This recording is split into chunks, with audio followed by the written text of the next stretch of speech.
Salut les gamers, bienvenue à Professeur Board Game. On est en direct de Gen Con et on est avec Maxime et Simon de Sphere Game. Salut les gamers, moi c'est Max. Simon, un des deux, Simon. Donc les gars, vous êtes ici avec votre jeu formidable? Exactement, on est ici avec notre jeu formidable. On a aussi notre autre jeu qu'on travaille dessus présentement, Diversity. Mais principalement, on présente le jeu formidable à Gen Con. On a commencé ce matin. La journée, c'est complètement fou. Il y a du monde qui passe sans arrêt. Je pense que je vais manquer de voix à la fin des 4 jours, mais c'est vraiment trippant. Excellent événement, il y a du monde partout. Avec Formidable, avec quand même eu une super bonne réponse avec, au Québec, c'est sûr qu'on le connaît beaucoup. Il y a eu une bonne réponse ici avec le marché francophone européen. Fait que là, c'est peut-être vos premiers pas plus avec le marché américain. Qu'est-ce que ça donne un peu? Oui, ben en fait, justement, Gen Con, c'est une occasion d'avoir des meetings. On a beaucoup de meetings dans les prochains jours avec, que ce soit des distributeurs européens, américains évidemment. Fait que ça va être ça qui va un peu déterminer la suite des choses. Puis la réponse est bonne aussi. Il y a même quelqu'un qui vient de passer à Milton, une boutique dans le fond qui vend notre jeu en anglais, qui justement dit on n'arrête pas de faire des restocks, puis on en veut. Fait que c'est des bons signes qu'on a. Fait que il y a plein de reviewers qui sont venus nous voir aussi. Fait que oui, on travaille plus sur l'américain puis l'européen là, pour la prochaine édition qui arrive de Brian, c'est au mois de mars. Super. Est-ce qu'il y a des plans pour faire peut-être une extension ou...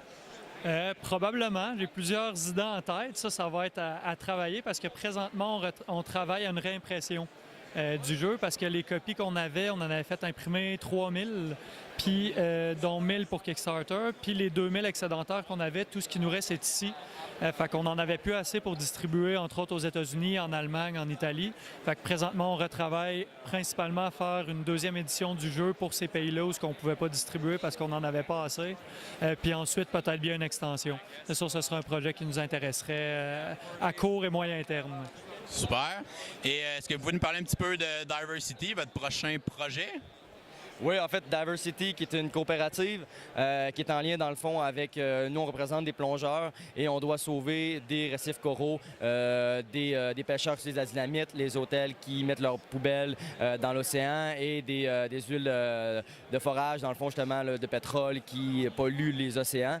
Puis c'est une situation, en fait, qui nous touche parce que ça arrive présentement dans le monde pour vrai, surtout les Caraïbes, l'Australie, Chypre, puis évidemment d'autres places. Donc, on veut toucher un peu, sensibiliser un peu les gens. Et on va mettre des levels de difficulté aussi pour que plusieurs personnes puissent jouer au jeu. On essaie d'enlever le côté alpha d'une coopérative aussi. On enlève la communication à un certain point, que ce soit sous l'eau ou avec des cartes, des choses comme ça. Oui, donc, il y a une petite mécanique aussi à la Hanabi, où les joueurs n'ont pas accès à toute l'information sur les tuiles qu'ils ont dans leurs mains. Donc, pour pouvoir bien jouer, il faut vraiment que les joueurs communiquent entre eux. Fait que il n'y a pas un joueur qui peut dire à tous les autres joueurs quoi faire précisément. Ouais. J'ai eu la chance d'essayer le prototype il y a quelques mois. J'avais fait une petite vidéo aussi. J'étais un gros fan de coop. En tant que prof de sciences aussi, c'est une thématique qui vient me chercher. Donc la pollution, tout ça, dans les récifs de coraux. J'ai vraiment hâte que le jeu revienne sur Kickstarter. Pouvez-vous nous dire un peu sur quoi vous travaillez là, pour justement améliorer? Oui, en fait, on travaille sur deux choses. Oui, revenir sur Kickstarter. Et on regarde la possibilité d'avoir peut-être deux versions. Donc, une version de luxe qui va peut-être sur Kickstarter et une version peut-être plus de base avec pas de miniature ou moins du matériau différent, peut-être en magasin. Pour pouvoir le vendre moins cher un peu, attirer plus de familles. Mais sur Kickstarter, définitivement, probablement la version de luxe avec les miniatures qu'on a reçues justement. On a les exemplaires ici en couleur. Je ne sais pas si on peut les montrer après par la suite. Puis, on travaille encore sur le projet, fait qu'on regarde un peu les possibilités, puis on va prendre les meilleures options qui s'offrent à nous. Avez-vous une petite idée quand ça pourrait revenir sur Kickstarter? Présentement, c'est notre seconde édition de Brian. On travaille dessus pour le mois de mars après le Gamma. Donc, Kickstarter de Diversity, je croirais qu'il n'arriverait pas avant. Mais peut-être aussi, ça dépend comment ça se déroule dans les prochains mois. Mais la meilleure façon de le savoir, nous suivre sur Facebook.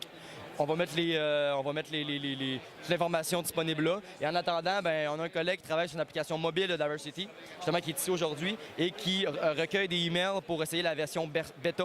Donc, si vous êtes intéressé à essayer une version bêta de l'application, vous pouvez déjà nous contacter via Facebook encore une fois, puis on va vous mettre dans la communauté qui va essayer l'application. Super, on va surveiller ça dans les prochains mois. Exact.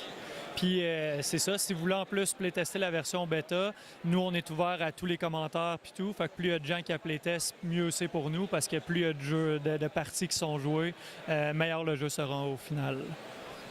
Et comment vous vivez votre première journée de Gen Con? C'est pas fini encore, presque. Il y a du monde, il y a du monde, il y a du monde. C'est gros, c'est beaucoup, beaucoup. En plus, on s'est fait dire, c'est rien, attendez samedi, dimanche. Fait que là, on a hâte de voir samedi, dimanche. Puis plus tu te promènes dans le Gen Con, plus tu te rends compte que c'est encore plus gros que tu penses. Au début, on s'est dit, bon, il y a des kiosques, c'est gros. Puis là, tu te rends compte, OK, il y a une autre place que c'est juste pour jouer, il y a une autre place que c'est d'autres kiosques, il y a une autre place. Fait que tu te rends compte que c'est absolument énorme. Il disait qu'en retombée, l'année passée, ça avait donné 67 millions en retombée dans la communauté. Cette année, c'est le 50e du Gen Con. Ils attendent plus de monde. Fait que j'ai curieux de voir le nom, mais ça vous dit un peu l'ampleur que l'événement a ici présentement. La ville est Gen Con. Puis Ouais. en termes de publisher, si vous permettez l'anglicisme, c'est vraiment trippant de voir l'enthousiasme. Il y a des gens qui étaient venus pour nous voir, qui avaient noté notre numéro de boot, puis qui trippent vraiment. Ils viennent, puis ils disent « Ah, votre jeu, il est génial ». Puis il y a des gens qui avaient backé le jeu, des backers qui viennent nous voir pour nous remercier. Fait que c'est vraiment... L'accueil est vraiment très plaisant.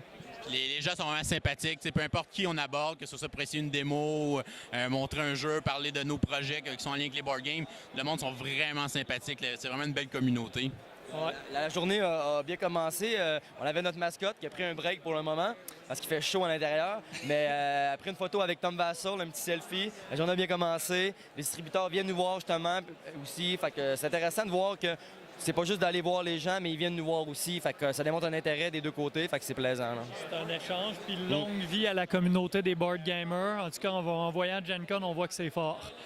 Ouais. Puis comme joueur, est-ce qu'il y a un jeu en particulier que vous attendez plus que les autres jeux, que dit comme je voudrais m'acheter ce jeu-là m'intéresse? J'ai pas eu le temps d'aller voir personnellement. J'ai pas eu le temps de faire de tour, mais j'ai vu beaucoup de monde passer avec le jeu Photosynthesis. Puis, tu sais, en termes, nous autres, on aime bien les jeux nature, les jeux... Ça me rejoint quand même un peu. J'aurais le goût, mais je pense qu'il y en a plus. Il y a du tout... J'ai tellement vu de monde passer avec ce boîte-là. Fait que je sais pas si ça va être possible de l'avoir. Je vais aller voir éventuellement si j'ai une petite minute qui se libère par-ci, par-là. Bien, viendrez me voir. J'en ai acheté une copie. On va pouvoir l'essayer ensemble. Ah, c'est excellent. On n'aura pas besoin de l'acheter. Okay, on a un contact, c'est bon. On a un contact. Bien, merci beaucoup, les gars. Je vous souhaite un excellent Gen Con. Merci. Merci d'être venu nous voir. C'est génial. Bien, merci de nous avoir donné du temps.